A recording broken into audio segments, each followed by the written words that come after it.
Hello and welcome to Santiago Canyon College Career Education. My name is Daniel Ois and I am your department chair. I'm making this video to orient you to the department and show you some of our best practices. I will also be assisted by my artificial intelligence companion named Liam.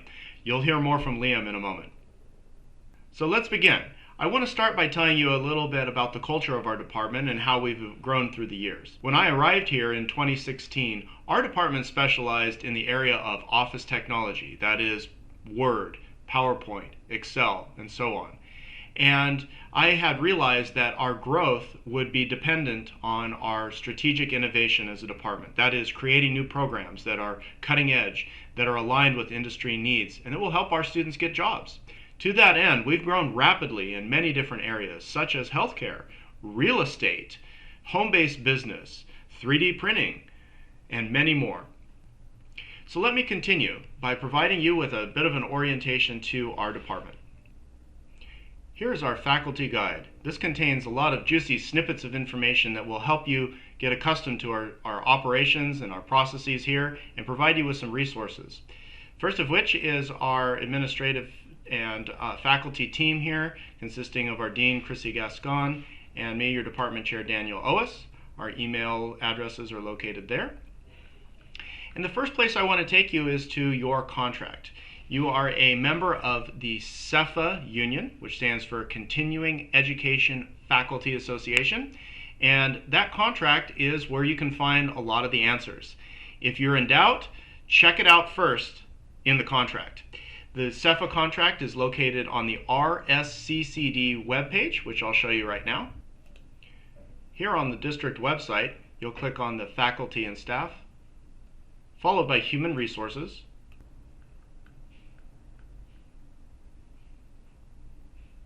Resources, Contracts, CEFA, and here is your CEFA contract. In the interest of time, we're not going to go through the contract line item by line item, but whenever you have a question about something like, say, your evaluation, or about sick leave, or calling out sick and family leave, personal absence, and other things like your wages and salary information, flex training, all of those types of things are included here in your contract. So let's talk about money.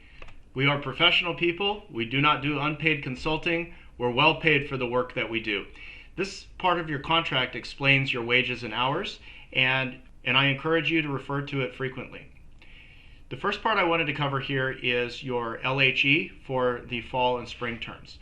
When I surveyed the department, the number one thing that our faculty wanted explained to them was this concept of LHE. And in higher education, we have all sorts of acronyms for everything under the sun.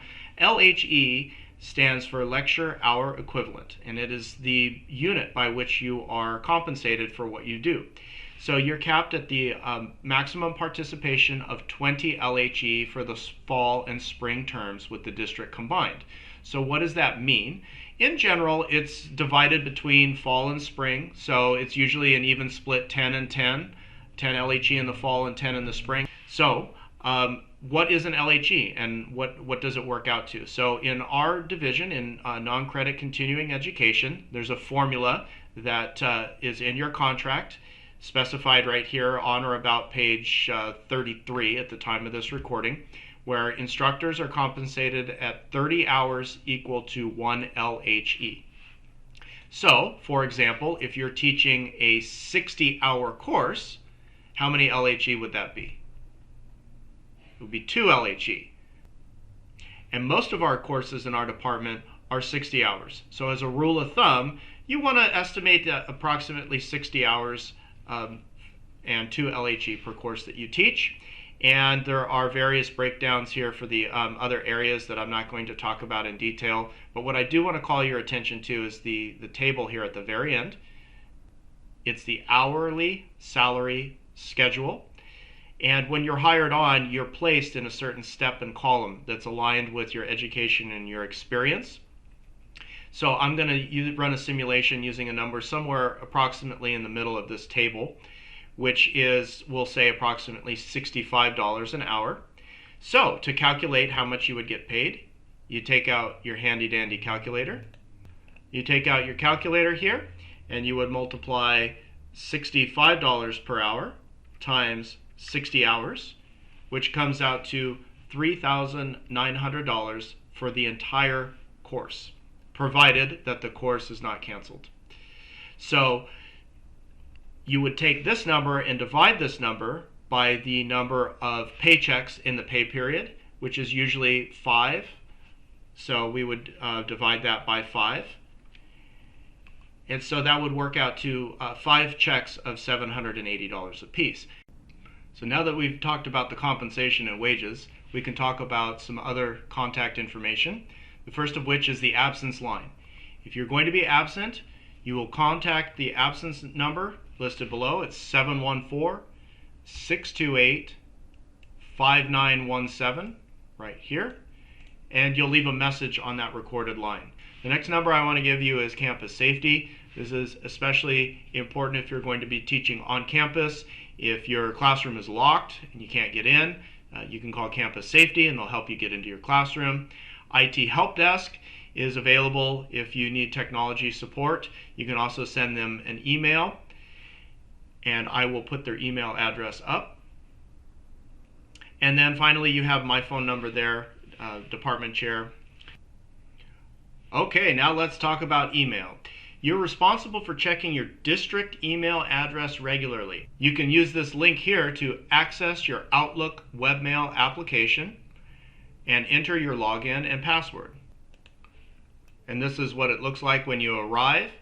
Make sure you click on the Outlook webmail link right here, and then you'll enter your login credential. Now I'd like to talk about self-service. Your self-service is where you enter your grades, your attendance, and you'll perform other faculty obligations.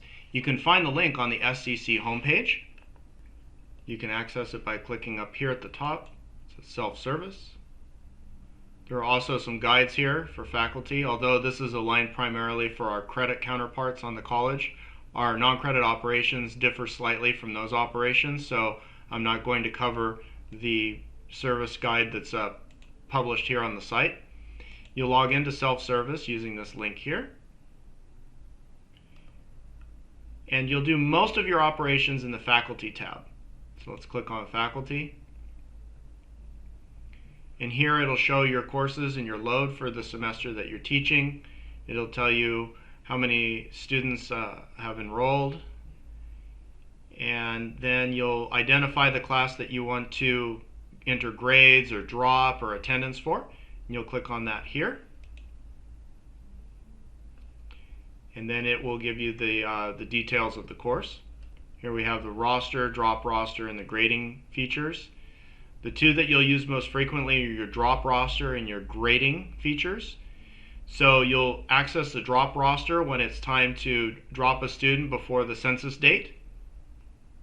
You'll click on that. And now the next tab is the grading tab. This is where you will click on final grade to enter a final grade for the student. And we offer 3 grades in non-credit: pass, satisfactory progress, and no pass. If the student has not done any work prior to the first census date, then that student would be inactive and drop from the course. You'll also use self-service for entering attendance. You can access your attendance by clicking on what we call the hamburger button up here at the top in self-service. And you'll go down to your daily work tab, faculty, attendance web. And here in attendance web, you'll have your attendance documents here when your class is loaded and running. At the time of this recording, I'm not teaching any face-to-face classes, so this is not populated with my rosters, but you would see your rosters here, and then you would click on the appropriate button to enter your attendance here in attendance web. It is strongly recommended that you enter your attendance at the end of each class on every day that you teach, before you leave the classroom. Don't put it off until tomorrow, don't put it off until next week. Get your attendance in on a daily basis, best practice. And now I'm going to turn it over to Liam, who's going to tell you about census-based attendance. Thank you, Daniel. Hello everyone, my name is Liam. I am the AI program assisting Daniel with this presentation. Thank you all for joining us here online. You could be anywhere in the world, but you're here with us in CTE. Daniel asked me to explain our operations pertaining to census dates. Let's begin. The definition of census-based attendance is the dates that are used to determine the number of students that are enrolled and active in a distance education class at the 20% and 60% mark. You can check your assignment letter for the census dates for your classes. Census dates are also located on the RSCCD intranet. From the home page of the intranet, click on Continuing Education, then Census Dates. Drop no-show students before the census dates. Please reach out to students who have not turned in their first assignment by the due date. Follow up with students who have a pattern of not attending or have not submitted at least one assignment. If they do not complete at least one assignment by the first census date, they are considered inactive and need to be dropped. I recommend putting the following statement in your syllabus. Students who do not complete at least one assignment by the due date are considered inactive in the class and may be dropped. Make sure you drop all inactive students before the first census date, and if you have a student who has not turned in any assignments between the first and second census dates, you need to assign that student a grade, usually the grade of satisfactory progress, so that the inactive student is removed from your roster. Please note that we need to assign a grade to students who have completed at least one assignment, and we drop students who have not completed any assignments by the census date. This is a subtle, but important procedure. If you have questions about it, please contact Daniel. Again, welcome to CTE. Back to you, Daniel. Thank you, Liam. The next thing I wanted to talk about is preparing to teach your course. I remember my first online course where my department chair said to me, "Hey Daniel, do you know what business English is?" And I said, "Yes, I do." "Do you know what a computer is?" "Yes, I do." "Okay, go over there on the computer and start teaching business English." And that was my orientation to online teaching and instruction, and how things have changed since then. Now we use the Canvas Learning Management System, or LMS, and with that comes what we call our Canvas Online Teaching Certification. It's a 2-class series that prepares you to teach for us online using Canvas. If you haven't already enrolled in that, I encourage you to enroll in that as soon as possible.